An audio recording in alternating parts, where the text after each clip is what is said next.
Okay, I'd like to welcome you all to what I hope will be a very rewarding, if somewhat daunting and challenging series of lectures. Daunting and challenging because we're going to be looking at the scope of a progression of time and events which, more than anything else, tells us as humans, as members of nations, of societies, who we are and what we are about. The course that we're going to unfold, that I'll help unfold for you, is going to examine recent theories, interpretations, and philosophies of history in the West over the last about 250 years. This is daunting not only because of the wealth of information, but additionally because of the scope of the problem and the scale of the problem. And it's something which often puts historians, of which I am one, off. Historians tend to think of the large-scale patterns of history as sort of the bones of the skeleton of history. And they tend to think that that's what is best left to cadavers. The interesting parts, the meat, the flesh, the details. For that reason, historians tend to pride themselves on ignoring large-scale historical sweeps, theories, and interpretations, and examine much more precise, nuanced, smaller scaled and scoped problems. Historians may spend a generation working on one county in New York in a 20-year sweep. That leads very often the audience for historical works, that is to say non-professionals, somewhat bored. What I'm going to try to do is be a bit of a traitor to my profession and indulge that desire that I think quite a few people have to have a sense of the large picture, of the whole, of what sense there is to history as an entirety, what it means to us, what we can draw from it, and where we can, as it were, go with it. The texts that we're going to be looking at will follow that strategy by coming from a very broad range of disciplines. Some will be philosophers who engage in philosophy of history, either metahistorical or critical. Some will be historians who were concerned to lay out what they saw as the broad patterns of history, either over perhaps 500-year periods, sometimes, as we'll see in some cases, over the entirety of the human epic. And of course, some of the lectures, some of our sources will be from sociologists who are concerned to model the nature of society as it develops over time. Now, the other part of the focus of the course, not just temporally, but spatially, is pretty much restricted, with one exception, to Western European cultures, within which I include the United States. The reason for this is that the modern West is actually unique in its wholehearted engagement with secular, historical consciousness and something that I'd call historicism, which is particularly unique to the West and is particularly modern. Historicism is the doctrine that each historical epoch is in some sense unique, that each culture is in fact grounded in time. It challenges the notion that there are eternal truths, that there are fundamentally common elements towards all cultures, all societies, all beliefs. Historicism argues that each culture grows out of a peculiar set of circumstances, that it has its own criteria for significance, for perhaps truth, if it's a relativistic historicism, and for meaning. And that, I would urge, is an exclusively Western view. I should also point out that not only the modern West, but the West itself is unique in that it is the only culture which accepts linear time. This is something which is incredibly intuitive and obvious to us, and we can't imagine how other people could look at time, though I will try to give you a sense of that in the next lecture. But the basic conception we have is that history follows, as it were, a straight line. That's the metaphor we use for it, and that it develops. That each event that occurs along that timeline is unique and is somehow a result of what had preceded it. As we'll see, that view is not what we would expect to find anywhere in the world outside of the West. Now, the reason I focus on the modern period is most of that linear history for the West has been sacred, has been the story of creation through the time of troubles of the Hebrew peoples, for Christians through the epoch of the coming of Christ, and heading towards an eschaton or end time. It's only in the last 250 years or so that Western philosophy, Western history, Western speculation has secularized that historical vision, maintaining its linear thrust, but removing from it the sacred dimension of providence and of God. Though, as we'll see, God may have been officially banished, but he still continues to sort of seep through the cracks in a lot of interpretations. Well, the time frame, as I mentioned, is basically from the Enlightenment right up to the present. We'll be dealing with schools of thought and texts written all the way from about 1740 to about the 1980s. What I'm going to try to do is place this Western linear view, as it develops in these 200 years, in the context of non-Western interpretations in the next lecture, the one that follows this.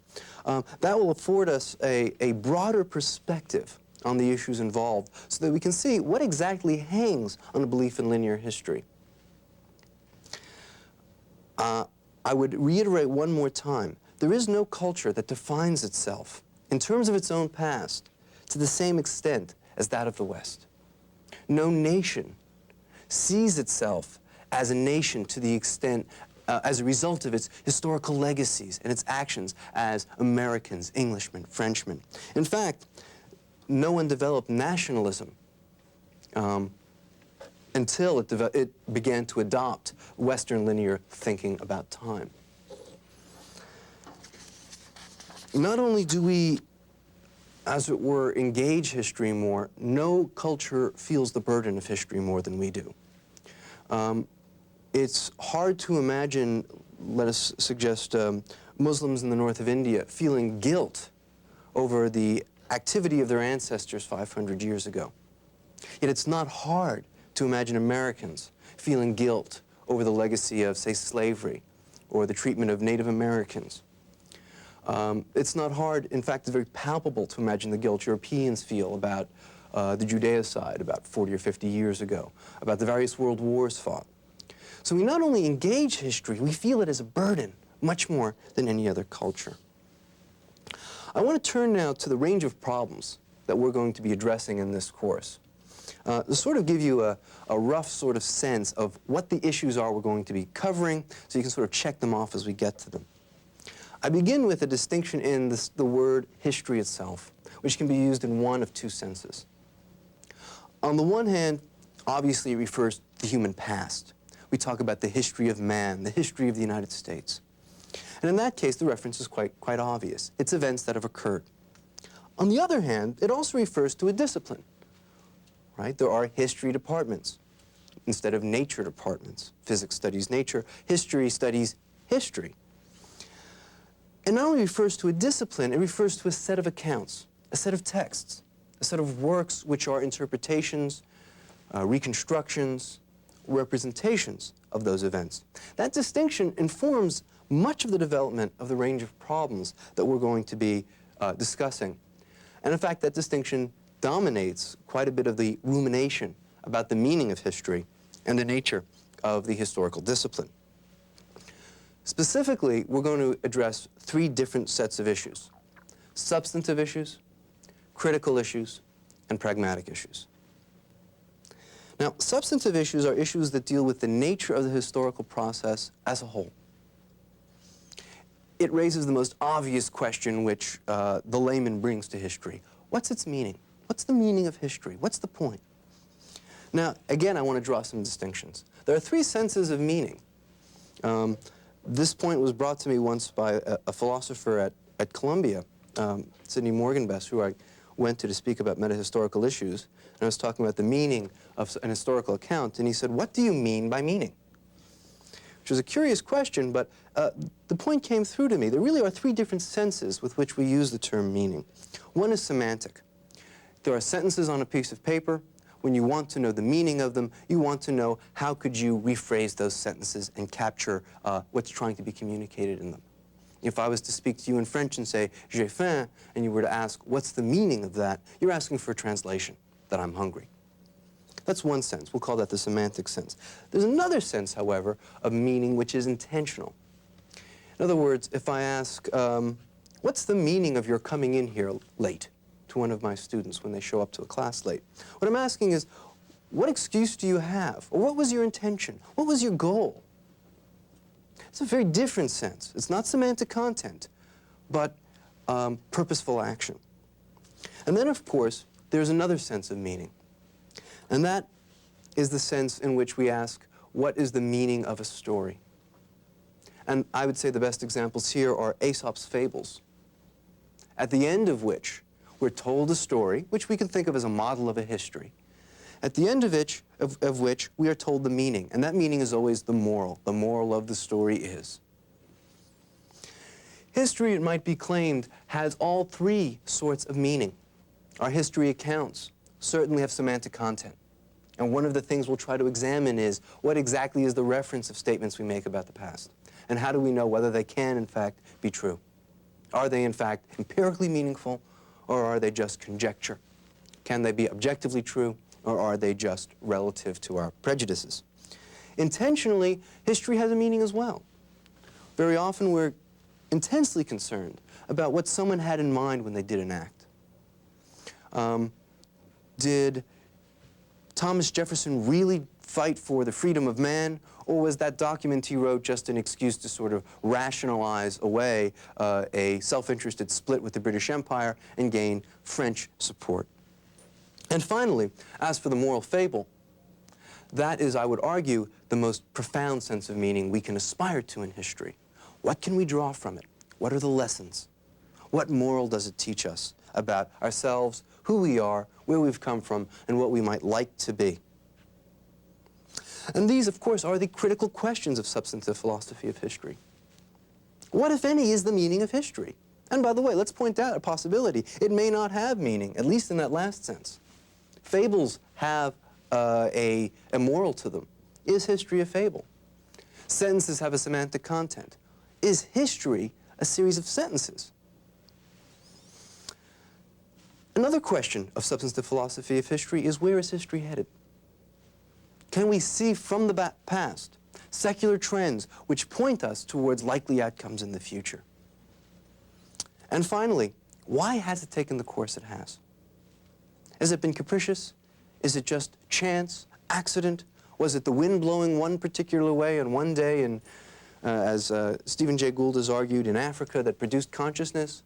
Or has there been an inner necessity to the development of cause and effect that has led us to where we are today? Are there laws of historical development? Are there analogical principles similar to what we find in the sense of the laws of nature that determine human behaviors and human development over time? Does history have a telos, an end towards which it internally propels itself? Do we see in it a tale of progress, moving towards a specific end, a specific goal? Is history a unique succession of events, in the linear sense, where each event is different than the one before it? Or is there nothing new under the sun, and just recurrent patterns over and over and over again? As we'll see in some subsequent lectures, many figures in the Enlightenment thought that that was the case, that history constantly repeats itself. Hume once said something to the effect that if you want to understand an Englishman and a Frenchman, study the Greeks and Romans, for nothing has changed. Finally, the last set, and one of the critical sets of substantive problems in history, is the subject matter of history, whether it is, in fact, in some sense, qualitatively different from other disciplines, and or even from other human sciences. Here what I'm interested in is the question of whether historical causation is somehow different than causation in the natural world, in the physical world. Whether, in fact, there is a distinct sort of development among human societies than what we should expect to find in other animal and higher primate communities. Are humans subject to the same mechanical, naturalistic forces of other animals, or is there something distinct about human behaviors? Is, in short, human history part of a distinct metaphysical realm from nature?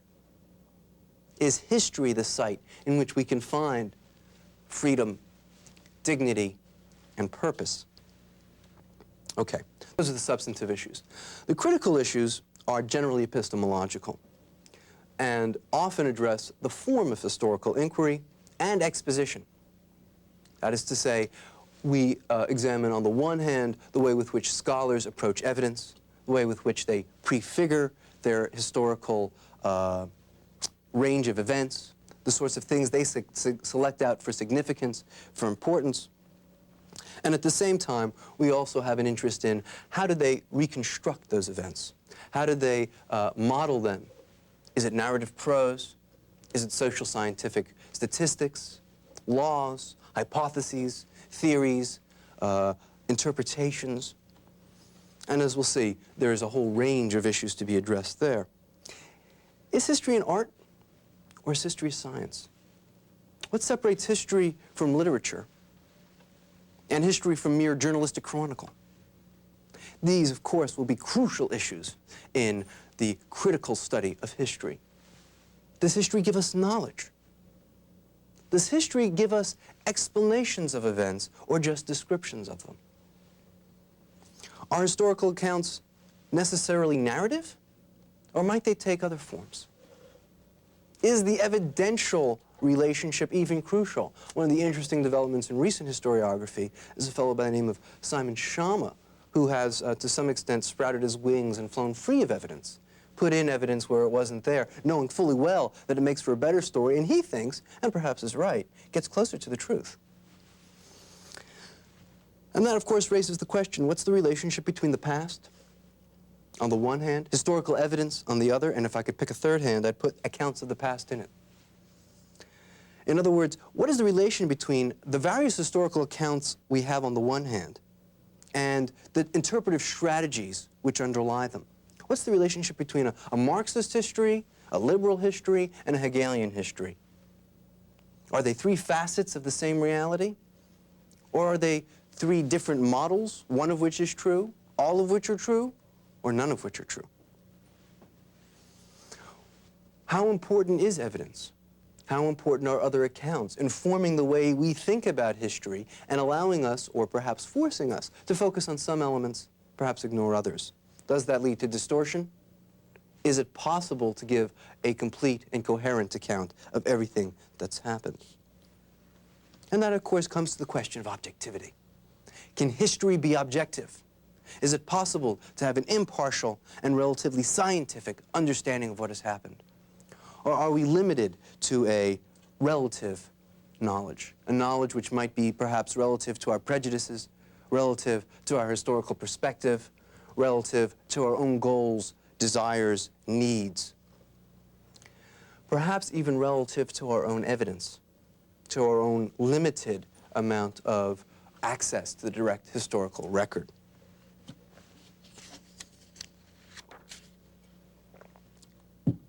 Finally, we're going to address what I would call pragmatic issues.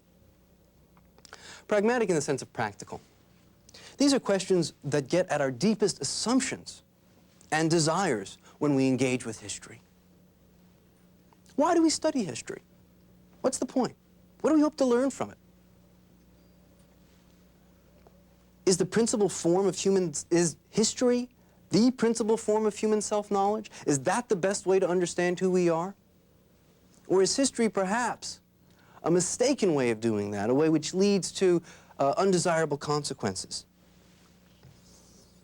Is history a truly meaningful way of understanding our world around us?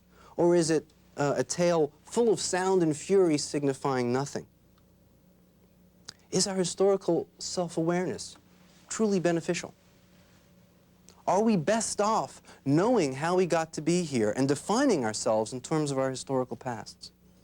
Certainly, we can see two sides to this issue, and it's crucial that we do because we have really committed ourselves in one direction. we can see that there is a certain benefit, a certain pride we take in thinking about the achievements of our cultures, of our backgrounds, of our historical ancestors. We take pride on Veterans Day, on President's Day, thinking about the great sacrifices that a Washington made, that a Lincoln made, thinking about what it means to be an American in sight of the sacrifices of the Second World War, the travails of the Korean War, and the dislocations, confusions, and contradictions of the Vietnam War. We think with great pride about the strides we've taken since the Civil Rights Movement. We think perhaps with some shame and pain about the history that preceded that moment. On the other hand, there's another side to that issue as well. Does history necessarily lead to a more understanding relationship with our fellow humans? Consider almost all of the mass graves filled in the 20th century were done so in the name of history. Were done so in the name of historical crimes. Does history divide us? Is it our different histories that, and our awareness of our distinct histories that leads us to, say, distrust Islamic cultures, to distrust cultures that do not have the same history we do? Isn't it, in fact, history and the sense that history is profoundly meaningful and the belief in a profoundly meaningful sense of self-identity in history that is leading to precisely the problems that exist in the former Yugoslavia right now?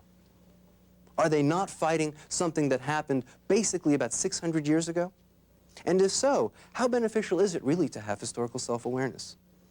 Might they not be better off forgetting the fact that they are descendants of a people that were once conquered by the Turks, some of whom joined the Islamic faith for whatever motives? Is that perhaps not getting in the way of understanding, of cooperation, and of building a better future? Is it sensible for us to feel guilt about things we didn't do? And that is, again, one of the challenges of the pragmatic question of history. We talk about the way we treated the Indians. I wasn't there. None of you were there, I'm certain. Does it make sense for us to feel that we are part of that we that did that? And if so, at what point do we stop that we? Should we feel responsible as well for, say, the Crusades against the people that were the original Prussians, the Polish people of Prussia? Should we feel responsible about the Crusades to the Middle East? Should we feel responsible about the Spanish Inquisition? And if so, should we feel responsible as descendants of Europeans or European culture for sacking the Roman Empire? At what point do we drop those legacies of guilt and those burdens of history? And at what price? In other words, perhaps, again, to see the other side of it again, perhaps it's precisely because we forget those legacies, or when we forget those legacies, that we repeat them. Okay. I want to dramatize this question because very much so in the West we have sided on one side, and we're going to get that account, which is that history is beneficial, by alluding to a fictional account that tries to stress the other point of view. And that is from James Joyce's Ulysses. In Ulysses, the hero, Stephen Dedalus, one of the heroes who is supposed to be Joyce himself, teaches at an elite private school. The headmaster is an Englishman living in Ireland by the name of Mr. Deasy. Stephen goes to get his paycheck, and Mr. Deasy goes into a rant. He wants him to submit an article for publication in a newspaper on hoof and mouth disease and how to cure it, because that will help the Irish nation if we can protect our cattle industry. And Stephen, of course, is willing to do this because he needs to get paid. He also bothers to point out to Stephen that the danger facing Ireland and the British Empire in general comes from the Jews. Deasy is a brutal anti-Semite. Dedalus is not, Stephen is not, and he says, in fact, it turns out his spiritual father that he will discover will be Jewish. And he says to Deasy, what exactly, I'm going to paraphrase for you, what exactly is the problem with Jews? And he says, well, they sinned against the light. And Stephen responds, but haven't we all the time? And then Deasy says, and this is where Joyce has his greatest ambivalence about history. Deasy says, well, history teaches us about the Jews. that they buy cheap and sell dear. Indeed, Stephen said, isn't that the nature of all business, to buy cheap and sell dear? And he says, no, no, no, there's more than that. If you study the history of the Jewish people, you'll understand the menace they represent. Stephen responds, history is a nightmare from which I'm attempting to awake. I'm not going to judge people from some account of what their genetic ancestors may have done 500 years ago, 600 years ago. Had he failed to see that history is indeed that nightmare, he could not have met his spiritual father, Leopold Bloom. So that's a question we have to engage. Is history, in fact, a nightmare from which we ought awake? Okay. Now, how are we going to achieve this task of looking at these problems, of showing the consequences, the possibility, the range of possible interpretations?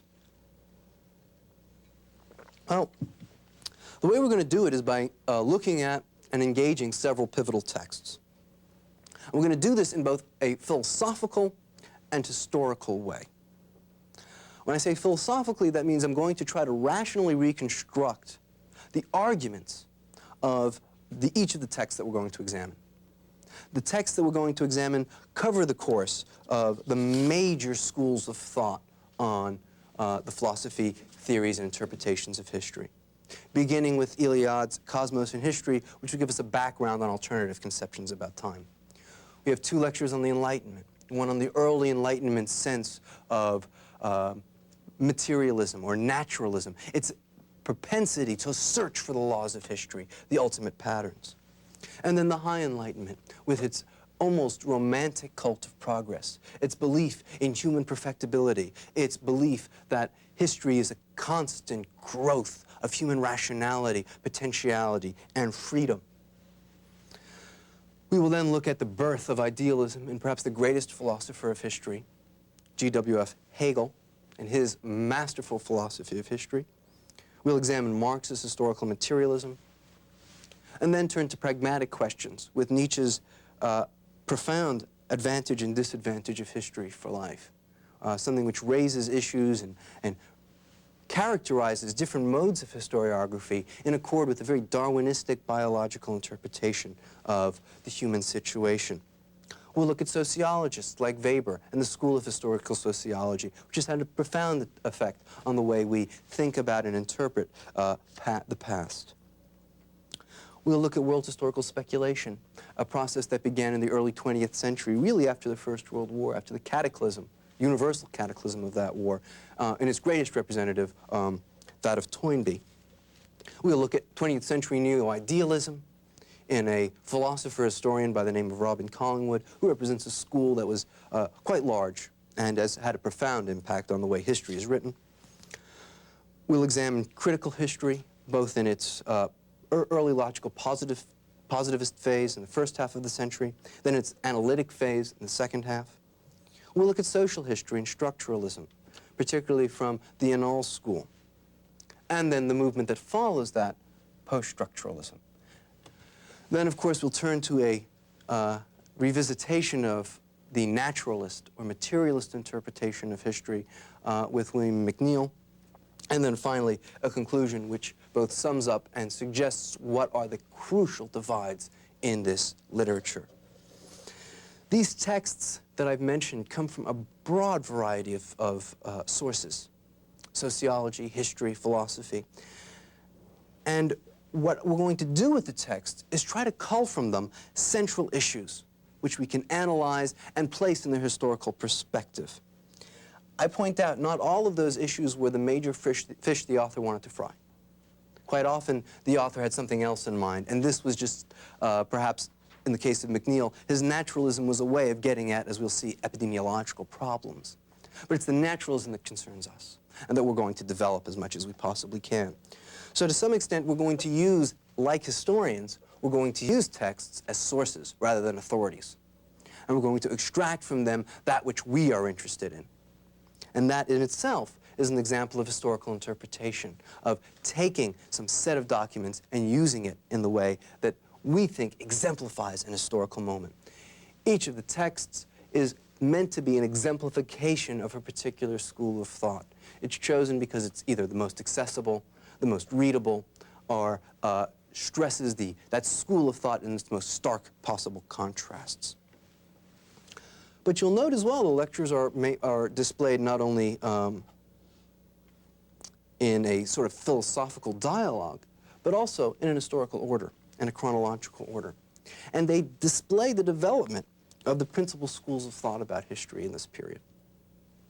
So what we're going to find is that this is not only a course in the philosophy of history, but in a certain sense in the history of the philosophy of history. And we'll see that each school responds to the one before it. And each school lays the terms for the resolution of its own problems in the next school. And that, in a way, that development itself could be used as an interesting example, as an interesting sort of range of events to implot whatever particular styles of history you come to feel, or interpretations of history you come to see as most efficacious or truthful. Okay, a word about my style of presentation. I tend to present each text from the inside. That's a phrase I've taken from R.G. Collingwood. What I mean by that is, as far as possible, I will attempt to present the text as if it were my own views and make the best possible arguments for it and make it as plausible as I possibly can. Generally, I will try to do this by finding the best arguments that the author used himself to reconstruct or to present his arguments. Occasionally, I'll try to improve on the author. Sometimes we know more than they do. That's one of the benefits of being historians. We're all Monday morning quarterbacks. We have that 20/20 vision of hindsight. But at the same time, I will take moments to occasionally criticize, generally at the end of lectures. I will take moments to place things in a historical perspective, to mention what sort of things going on at the time, in the culture, in the politics of the society, in the world historical scheme, could have led one particular scholar to stress one element at the expense of others.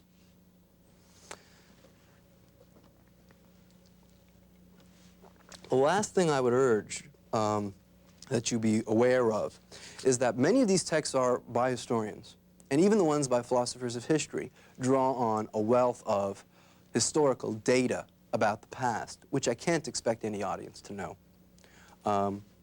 Nor is it necessarily necessary that they do. What I will do instead is try to substitute for the esoteric and perhaps obscure events used by the authors, events that we should all be aware of. Famous, large-scale historical events, events in American history, which is my training, events in popular culture, conjunctures and structures of everyday life that we all know and all experience. I will, in addition, use, as an example, when we look at Iliad's work, rather than drawing on the anthropological researches to show the sorts of cyclical patterns of behavior, I'll show examples of our own cyclical patterns of behavior.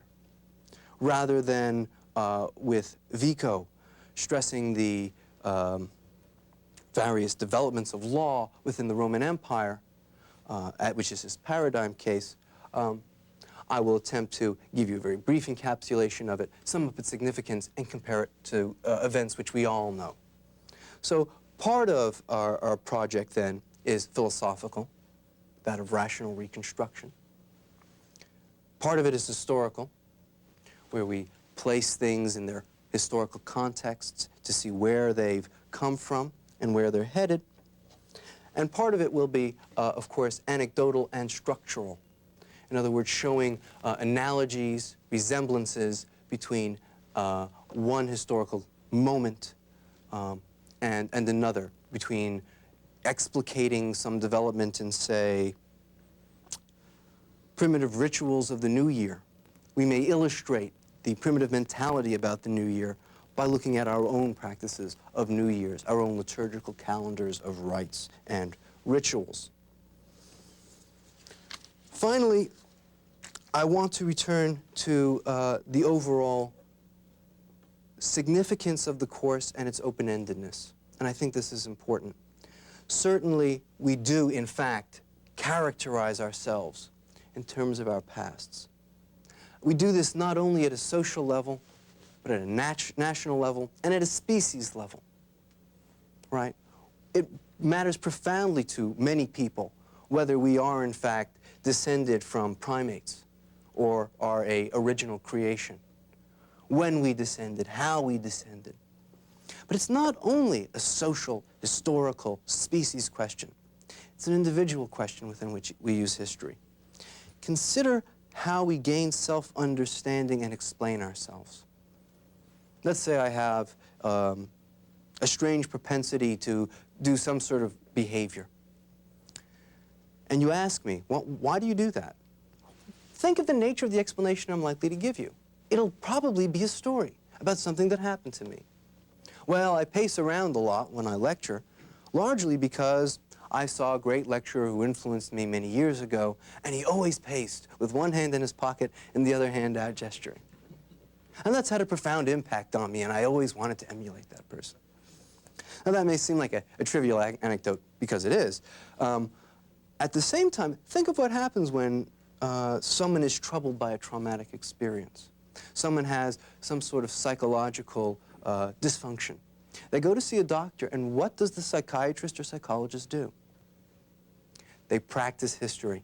They ask them, tell me about your childhood. When did you first experience this traumatic event? How did you first interpret it?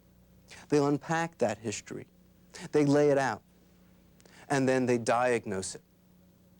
So everywhere we look, not just at the national level, not just at the civilization level, not just at the large-scale species level, but even at the minute individual level, historical consciousness, historical thinking dominates our approach to the world and our understanding of ourselves. It's so ubiquitous we're not even aware of it. Think about what a football season is, or any sporting season.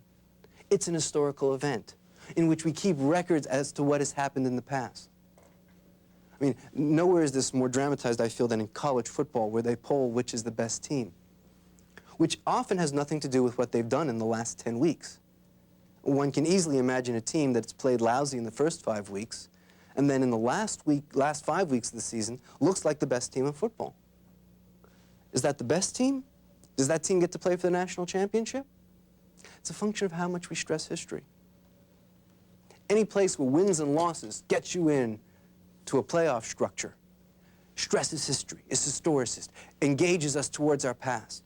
Think of how a fan, and since I'm in Washington, I'll speak of the Redskins, how a fan explains the tragedies that face Richie Pettibone right now. And he thinks about it historically. He says, well, the team has gotten old. We've had our run at the Super Bowl a few times. It's a natural cycle. And again, we can see two conceptions of history here too, can't we? A linear and a cyclical view. The linear view saying, well, you know, we took off from ground zero and it's dynasty for the rest of the days and this is a brief aberration. And then there's a cyclical view. Well, you start out poorly, you run a team up to its height, then when it gets old, the coach leaves, they fall down, then the cycle recurs over and over.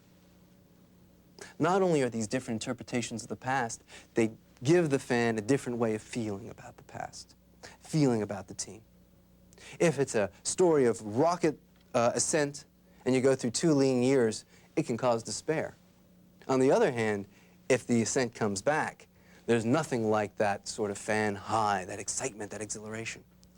The linear view has its advantages, or the cyclical view, I should say, has its advantages as well, though.